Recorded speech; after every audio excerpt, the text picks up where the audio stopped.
오늘의 말씀은 시편 111편의 말씀입니다. 본 시편은 이스라엘의 이 3대 절기에 불려진 감사 예배 시입니다. 이 시편은 저자와 연대 미상의 시로 그 형식적인 면에 있어서 시편 112편과 유사합니다.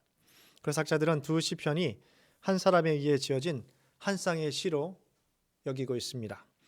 두 시편의 구조적인 특징을 함께 살펴보면 두 시편 모두 할렐루야로 시작되고 있고 또 각행 첫머리가 히브리어 알파벳의 순서에 따라 시작되는 답관체의 형식을 취하고 있습니다.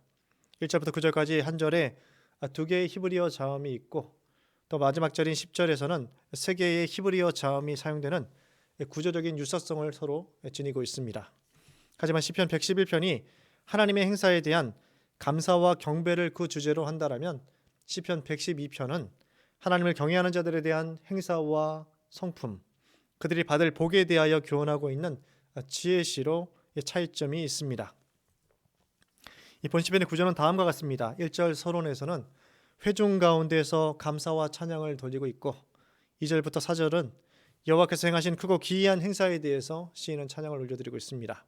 또 5절부터 9절까지는 하나님의 언약에 근거한 은혜 베푸심과 그 행사와 법도의 진실함에 대해서 찬양을 드리고 있고 마지막 10절에서는 시인은 독자들에게 앞으로 여호와 하나님만을 경외하며 그 말씀을 지킬 것을 권면하고 있습니다.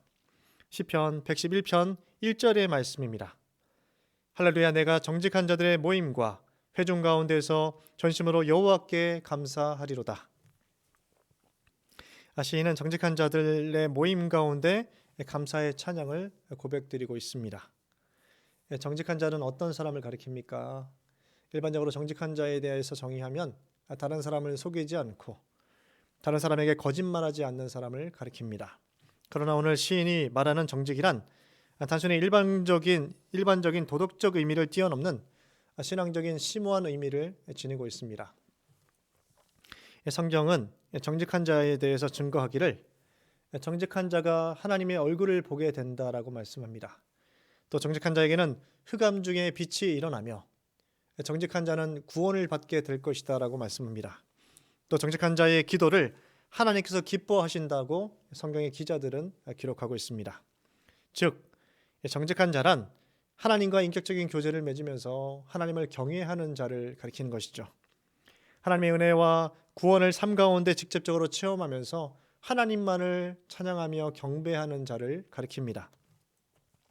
삶 속에서 진실하게 자신의 죄를 진심으로 뉘우치고 또 자신의 실존과 연약한 존재됨의 한계를 인정하면서 하나님의 구원의 은혜만을 사모하는 자를 가리키는 것이죠. 그런데 시인은 오늘 신앙 공동체 안에서 모든 공동체의 대상들 앞이 아니라 바로 정직한 자들의 공적인 모임 가운데 여호와 신앙을 고백하며 하나님께 영광을 돌리고 있습니다. 오늘날 한국 교회 안에 수많은 익명의 그리스도인들이 있습니다. 칼라너라는 학자가 주장했던 내용이죠. 예수님 없이 구원을 얻는다라고 주장하는 자들이 있습니다. 하나님의 은총이 모든 자들에게 임한다라고 이야기하는 것이죠. 또한 한국 교회는 명목상의 그리스도인들, 영어로 표현하면 The Almost Christian들이 존재합니다. 거의 그리스도인이란 얘기는 바로 경건의 모양은 있지만 경건의 능력을 부인하는 자들을 가리키는 것이죠. 또 약간의 차이는 있지만 요즘 유행하는 가나안을 바꿔서 거꾸로 해서 안나가 교인들도 많이 존재합니다. 상처와 교회에 대한 사람에 대한 오해와 상처로 인해서 교회에 나가지 않거나 아니면 교회를 떠돌아다니는 이 성도들이 존재하는 것이죠. 거의 한국 교회 가운데 200만 명 가량을 추산합니다. 그러나 교회는 바로 정직한 자들의 공적인 모임이고 그 가운데 하나님을 찬양하게 된다라고 이렇게 시인은 주장하고 있는 것이죠. 바로 정직은 주님의 믿음의 공동체 가운데 필수적인 요소라는 것을 우리는 확인할 수 있습니다. 자신의 원죄와 죄성에 대해서 또 하나님의 전적인 십자가의 구원의 능력과 은혜를 필요로 하며 믿음의 공동체 가운데 신앙을 함께 고백하고 하나님의 은혜의 영향력 안에서 성경적인 가치로 하나님의 나라를 확장하는 자들의 이 정직한 자들이 바로 하나님 앞에서 감사와 찬양을 함께 올려드릴 수 있는 이 대상이 된다라고 말씀하고 있는 것이죠. 시인이 하나님을 찬양하며 감사를 고백하는 이유가 2절부터 9절까지 이렇게 언급되고 있습니다. 시인은 하나님 행하신 크고 기이한 일들을 찬양하며 정직한 자들, 또 다른 표현으로 여호와를 경외하는 자에게 허락하신 축복과 은혜에 대한 말씀의 내용들을 전해주고 있습니다. 시편 111편 5절의 말씀입니다.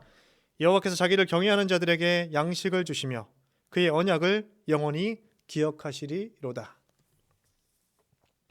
시인은 여호와께서 자기를 경외하는 자들에게 삶 가운데 필요한 모든 양식을 공급해 주신다라고 말씀합니다.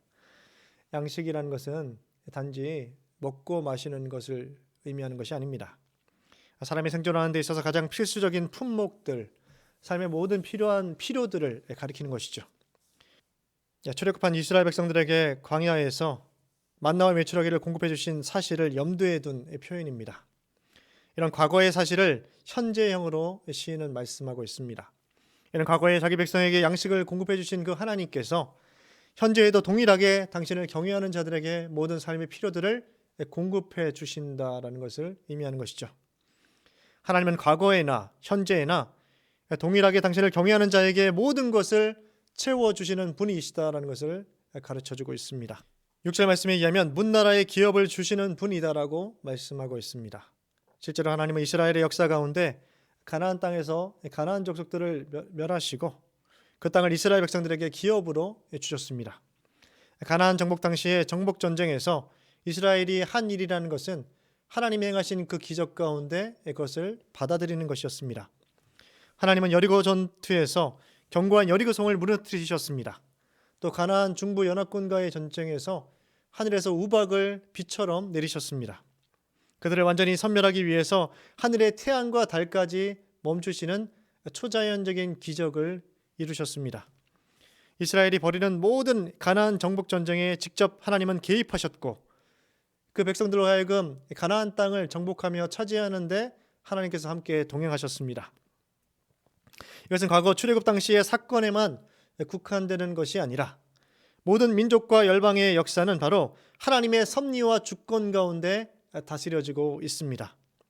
사당적 시각에서 역사 가운데 사람만 존재하고 갈등만 또한 갈등과 전쟁만이 존재하는 것처럼 보이지만 그 가운데 삶을 주관하시고 다스리시는 분은 유일하신 여호와 하나님이십니다.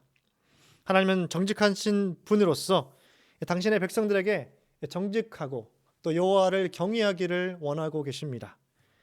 언약에 신실하신 하나님께서는 당신의 자녀들을 신실하게 이끌어 오셨습니다. 하나님의 인류 역사 내내 모든 것을 주관하시며 당신의 백성들을 지켜 오셨습니다. 그러므로 가끔의 아픈 이 고통의 현실 가운데 우리는 여호와를 경외하는 정직한 자로 삶을 살아야 하겠습니다. 또 그 삶 가운데 우리에게 주어진 소명과 사명을 감당해야 하겠습니다. 우리의 삶에 크고 기이한 일을 행하시며 삶의 모든 필요들을 허락하시고 우리에게 영원한 기업을 주신 하나님을 찬양하시는 이 복된 이 한날을 보내시기를 간절히 축원합니다.